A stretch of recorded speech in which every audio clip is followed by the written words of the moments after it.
Hi, it's Neil here at Greenknowe. This is one of the fields that we put in we ploughed it. We had a bit of problem in the bottom end of this field, had to do some drainage work, and because of that we ended up ploughing the field. It was then power harrowed, then combination drilled with a power harrow and then rolled. And unfortunately, because it's been so dry, that hasn't really worked particularly well. As you can see, this was sown on the 13th of April and this is the 20th of May, believe it or not. So yeah, I'll just give you a closer look at this field, but I've taken some pictures which are actually going to be in the Direct Driller magazine of this field and my other oat field, which I'm going to show you. And it's the contrast between the two is just like chalk and cheese. So I'll let you have a look at this field. Yeah, this field, as I say, was sown on the 13th of April and this is the 20th of May. But you know, it has really struggled. As you can see, it's just like it's like a sort of gravel.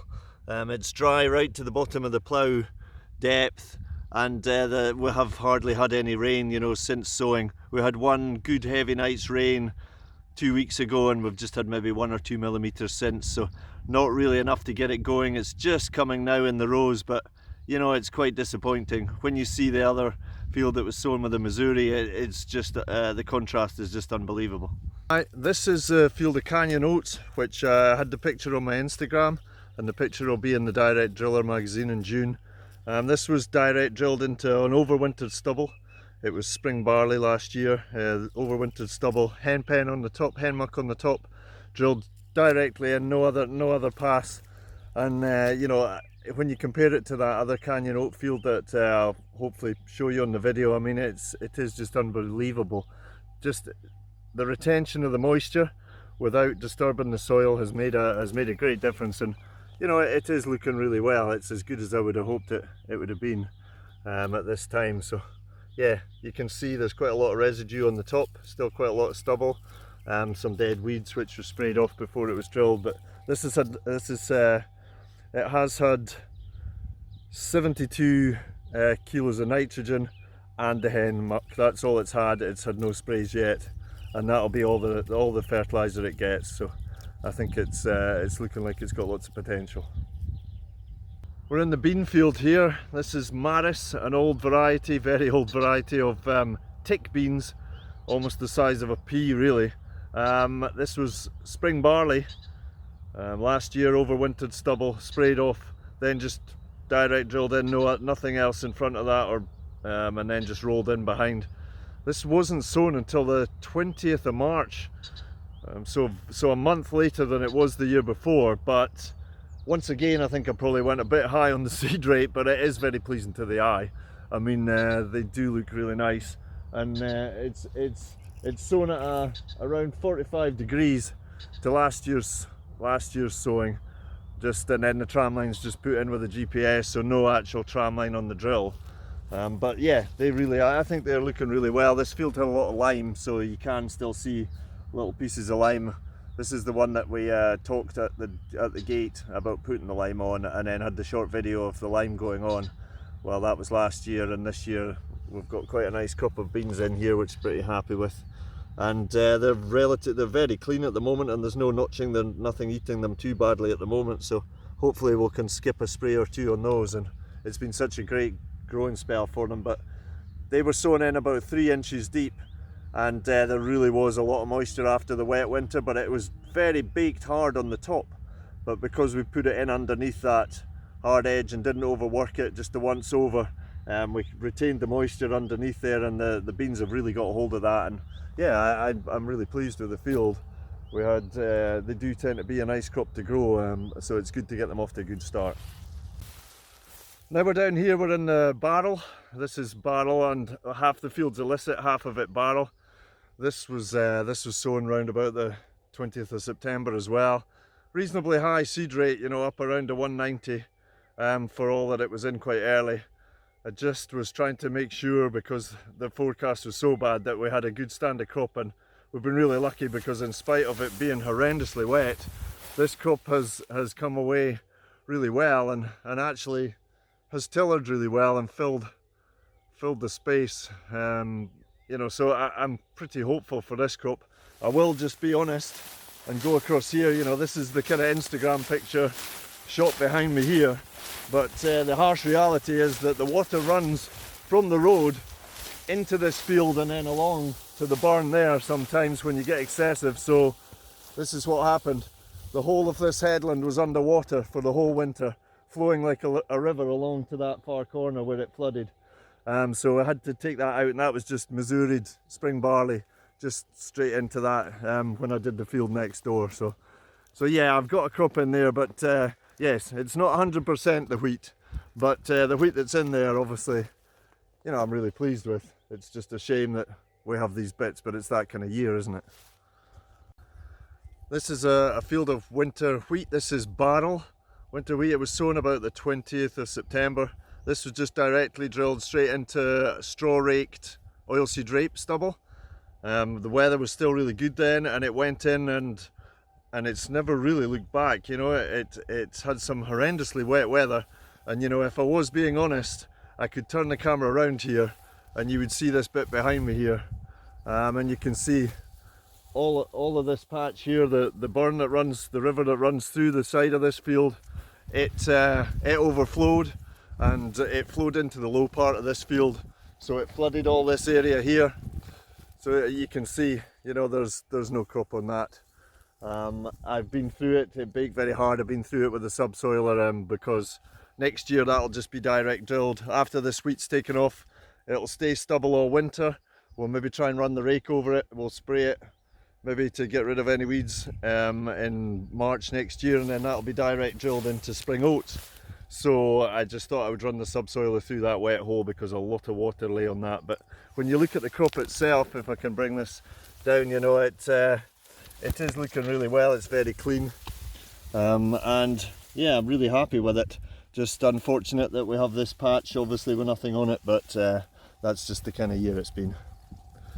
And if you were wondering why my cameraman's not with me tonight, that's what he's doing. He's on the digger, levelling out some a bit of where we're taking a fence line out, so he's levelling that out, so he can't be on the camera tonight. He's too busy doing that. This here is Diablo spring barley. This had a big advantage this year because I have a new drill and it's able to place the fertilizer in the band with the seed.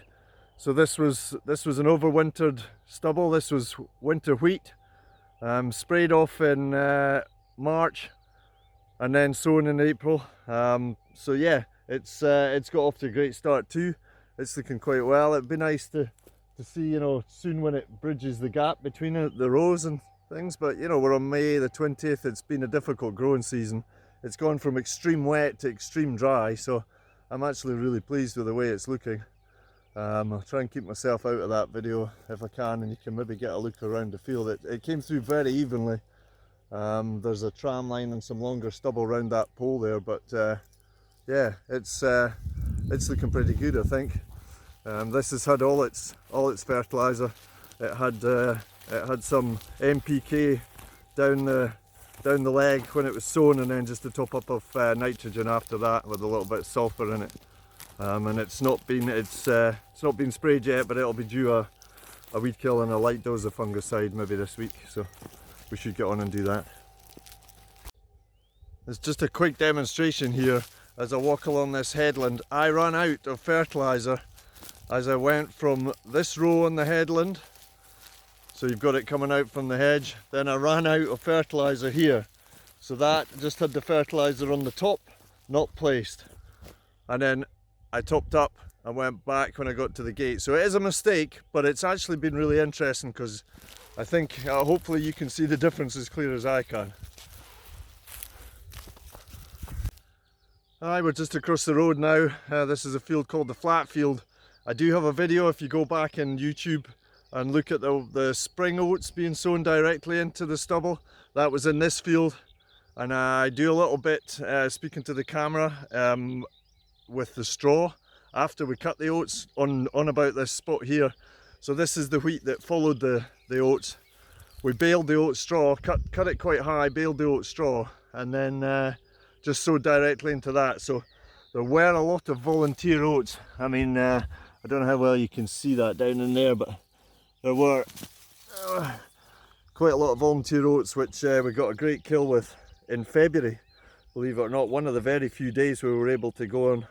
I do think the strip till maybe helps you to travel on these crops at that time of year. I couldn't have gone in some of the other ones, but yeah, it really helped. Got rid of the volunteers, and it's pushed on since then. It's Siskin, this variety, also sown in about the 20th of September. But this one, maybe I would like it maybe to have tilled out a bit more, but you know, that's just maybe being a bit fussy. It probably could have filled the rows by now, but last year it was something similar and we had a really good growing spell. It didn't quite bridge the gap until about now, and then it turned out really good, so we're hopeful for that.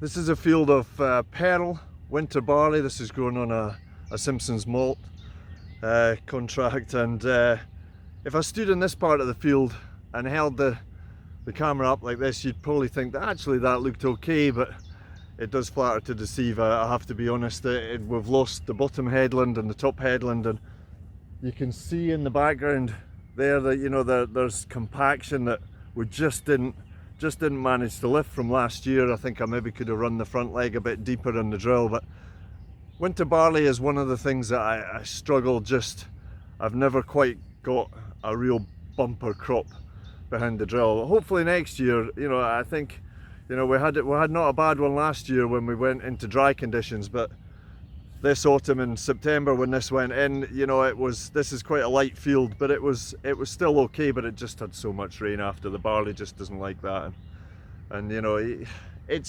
looks okay, as I say. You know, the head's out now and there's some quite nice heads on it, but once you're across into some of the poorer bits, it's not as good as I would have liked it. But I just think it's only fair to tell you about the bits that didn't go so well. Maybe if I turn around, I don't know whether you can see right along there, maybe not, but there's a bit along the far end there that flooded out, not maybe a couple of weeks after sowing, and of course the water lay there all winter, popped along with the subsoiler and ripped it up just when the ground dried up enough to do that. And hopefully that'll mean that when the rape goes in here next year, that you know, that wet hole won't show up again. I'd be really disappointed if it did, because it was exceptionally bad last year. But yeah, so this is the Pearl winter barley, the one that I must try harder. Said that on my report card occasionally, so maybe they were talking about this. So thanks for watching the video. I hope you liked it. If you have any questions, you know, stick the question down below in the comments section, and I'll try and answer them if I can. And if you'd like to subscribe or follow us on Instagram, we're on Instagram at Everything Is Green Now, the same as on YouTube.